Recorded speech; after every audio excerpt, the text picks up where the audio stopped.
Is it more fun than the 6-speed manual? Hello and welcome back to the Volks Wizard channel. Now, as you probably know, in the UK, we had the Mk4 Golf R32 on sale for a couple of years from 2002 to 2004. And for all that time, it was only available with a 6-speed manual gearbox. But that wasn't particularly peculiar because it would have seemed strange to have a hot hatch, particularly a Volkswagen one, with an automatic gearbox back then.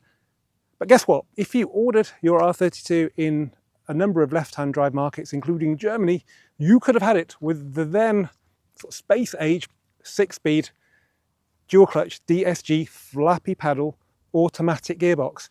And that's what we have here today, signified by the 3 letters under the R32 badge. So in today's video, I'm going to give you a tour of the outside and the inside of this very special R32 loaned to us from Volkswagen Classic. And then once we've done that, we're going to take it for a test drive on the roads here in the Eifel Mountains to see if the DSG gearbox actually adds to the R32 driving experience or detracts from it. Now, it's that time in the video where I'd like to remind you guys how you can support the channel. The easiest way to do that, as ever, is simply to subscribe. But another way to support the channel is to buy this Mk4 Golf R32, which I'm advertising on behalf of the owner, Rob. I've known Rob for the best part of 20 years, and the first time I met him was in about 2005 when I bought his first Mk4 Golf R32 from him, which was, again, a silver one. Rob's had this one for about 6 years. He bought it from APS Specialist Vehicles in Brackley, who specialise in these cars. They've looked after it for all that time, and they've done quite a lot of work to it recently, including replacing all the brakes, including those very expensive 2-piece front discs. The car's done 77,000 miles now. It's got a full service history. It's never failed one of its 18 MOTs. And importantly, it's completely standard, 100%. It's even on 4 Michelin tyres, which is what it would have been delivered on when it was brand new. It was actually picked up by Pistonheads in about October, and they did a feature on this car as well. So I'll put a link to that in the description of this video. Rob is looking for around £16,500, which I think is good value because this car is in really good condition, proper history, never modified, and drives really, really well. And I think that's really hard to find with other examples that are for sale. Most are modified in some way or other, or missing history, loads of owners. It's not had loads of owners either. So if you're interested, get in touch with me directly by email, andrew@volkswizard.co.uk, and I'll pass your inquiries on to Rob. Rob lives in Northamptonshire, so M1, M40, really easy to come and see this car by appointments. Okay, externally, it's not that different to any other Golf R32, but I think it's been a long time since we had a Golf R32, particularly a Mk4 on the channel. So let's just remind ourselves what this pretty iconic car is like on the outside. Starting at the front, we have got the xenon headlights. I knew you said bi-xenon, they're just xenon headlights. And we've got that gaping lower bumper section, which is, you know, very distinctive, totally different to every other Mk4. Obviously, this car's in the iconic deep blue pearl effect, which was first used on this car, carried on into the Mk5, pretty similar to lapis blue on the R. Down the side of the car, well, this is a 3-door. You could get a 5-door, by the way. We've got the standard Oz Aristo wheels, I think they're called. They're a genuine Volkswagen part. This car's fitted with Bridgestone Potenza S001 tyres, which I don't think were an original fitment. I think most of them were Michelin Pilot Sports of some sort. Got the blue calipers. We've got big 2-piece brakes, big side skirt to give it that beefy look. When this car came out, I was just starting Volks Wizard. I was hanging around Listers of Stratford, and they just sold a car to a guy who lived in Henley and Arden, and they really wanted it to get out of the showroom because it was drawing too much attention. So yeah, it was a big deal back then. It's still a big deal today. Okay, at the back, there's nothing special about it until you get below the hatch. So we've got the tinted lights, which is I think the same as the Golf 1.8T, and we've got the Volkswagen badge there, which isn't used for opening the boot. And then, so down here, we've got this unique bumper that's kind of aggressive, and we've got the double exhaust as well. Oh, and we've got a spoiler as well. It's not huge. This car, by the way, is equipped with navigation, so it's got the GPS aerial, and it's also got the factory glass tilt and slide sunroof. But externally, there's nothing different to what it would be like if it was a UK car or a manual. But inside, things are somewhat different. Okay, for a start, the steering wheel is on the wrong side or the right side, depending on your perspective. We've got the lovely Koenig seats, which look sporty. They're not the most comfortable, and they do tend to hit the sun visor when they're tipped forward, like so. The handles also come off these quite easily.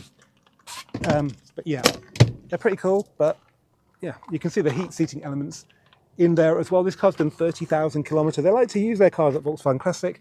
As usual, it's got an amazing stainless steel dead pedal, which we don't get in the UK.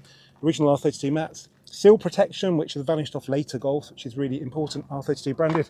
This was pretty cool, bearing in mind the V6 4Motion that sat beneath it in the range had wood, and we got brushed aluminium, which was so much better. But this is what you're really interested in. The flappy pedals. So this seems weird. I'm pretty sure they're plastic, but they're quite big and they're pretty tactile. There's quite a bit of resistance to them, so it'd be interesting to see how they feel on the road when we go for a drive. As I said earlier, navigation system. We've got a traditional sort of Tiptronic style shifter and normal handbrake. And there is the sunroof. This car's got the light coloured headlining, which might seem a bit weird in a sporty car.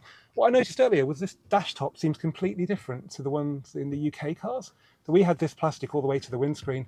This is sort of textured, more like a sort of Polo 6N2 dash. Very nice though, very nice. Oh, there we go. Yeah, okay, we won't look in the back. Let's have a look in the boot. And yeah, it's got a slightly smaller boot than the two-wheel drive Golf because the four-wheel drive system, the Haldex system, sits under here. No spare wheel, just tyre foam there. But it's still a pretty good boot. 60/40 folding seat. Let's now have a look under the bonnet, because unlike the outside, it might actually look different under there. Okay, yeah, telescopic strut there. Nice shiny one on these later Mark 4s. And there we have the 24 valve VR6 engine. And down there, I think maybe that's a different cooler because it's automatic. Yeah, so you would never see that normally on an R32. That's something to do with the oil change. Battery terminal down there. Something's different on the airbox as well. There's a retrofit you can do to the manual cars to have a bigger intake or a bigger mouth or something like that, which I did to my car when I had it. It wasn't too expensive, but pretty much normal under here. Okay, so that is the DSG Golf 4 R32. I'm really dying to see if the DSG gearbox is a positive or a negative when it comes to driving. So let's hit the beautiful roads around here in the Eifel Mountains and find out. Well, it's great to be back in a Mark 4 Golf R32. Me and the R32 sort of go way back. So, traditional key, just a standard Mark 4 Golf key, into the barrel, foot on the brake to start, which is different. No clutch pedal, just a big dead pedal down here. And then on this shifter that looks just like a Tiptronic shifter from a Passat, we select drive. Got the climate control on, which is a godsend, because it's quite muggy today.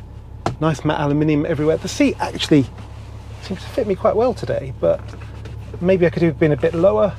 We have got flappy pedals like Michael Schumacher's F1 car, which is so weird in this car, but then it's not really weird because this drivetrain had it in the TT 3.2 DSG. It's just basically a TT 3.2 in a Golf 4 body. Let's go then. So from the off, yeah, it's sharp, no delay, and just driving it automatically now, not using the paddles, so it shifts up gears quite quickly. We're very early on into fifth at 70 kilometers an hour, about 50 miles an hour. But then it's really quick on the upshifts for definite. It can be a little bit hesitant in places. Let's just have a play with the gearbox. So up to fifth, and then does it kick down? Down to third, yeah, that's pretty good. It's quite a refined car, this R32. There is a bit of a burble going on all the time. They did suffer from a resonance at about 2,500 RPM, but it's not as shouty as the Mark 5. I wouldn't say it's had its exhaust tuned as convincingly as that car. Yes, but that's when you need it.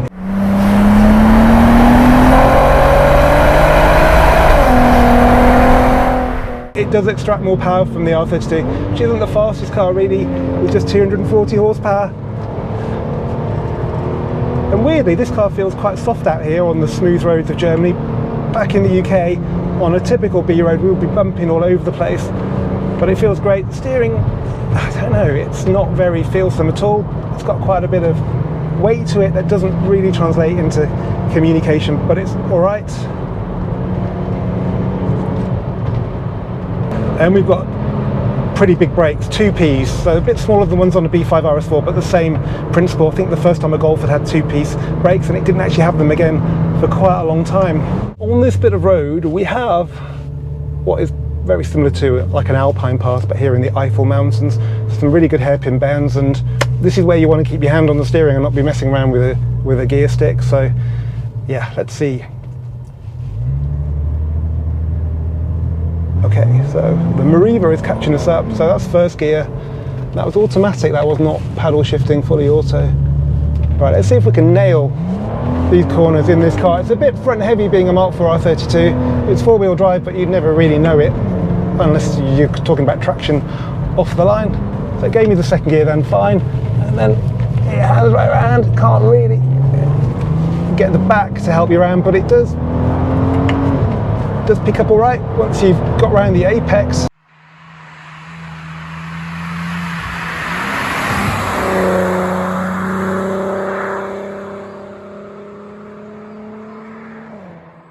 Yeah, you can feel the heft over the front axle there, but it's fun. Is it more fun than a manual? I don't know. I don't remember the shift in Mk4s, even R32s, being all that good. So I would say, ooh, tyre squeal, even an R32, I am enjoying myself. And this is a tight one. Slightly bogging down, and off we go. Up to the red line, just over 6,000 RPM. And again.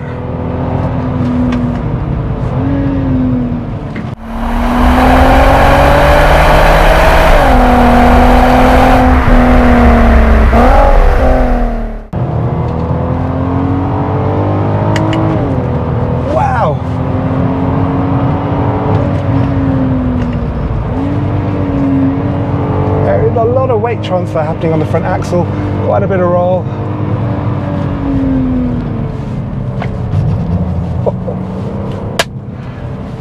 Wow. But the question is it more fun than the 6-speed manual we get in the UK?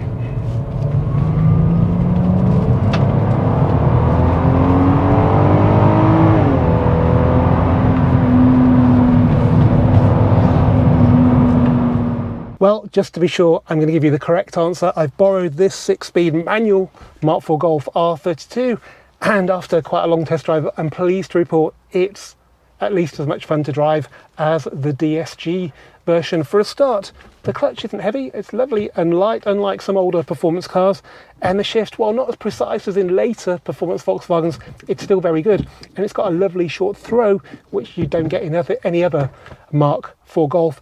But the main satisfaction comes from knowing exactly when each gear will hit home, rather than depending on a sometimes slow-witted computer to decide. I've got to be perfectly honest, I was never a big fan of DSG when it came out. I would always go for the manual. My mind was changed by the DQ381 7-speed that we got in the Golf GTI R from about 2017. That is an amazing gearbox, but these older ones are a little bit slow and a little bit jerky, and I'd definitely now, as the cars get older, always go for the manual. Luckily in the UK, we have only got the choice of the manual, which I think makes things a lot easier. But DSG does have one benefit.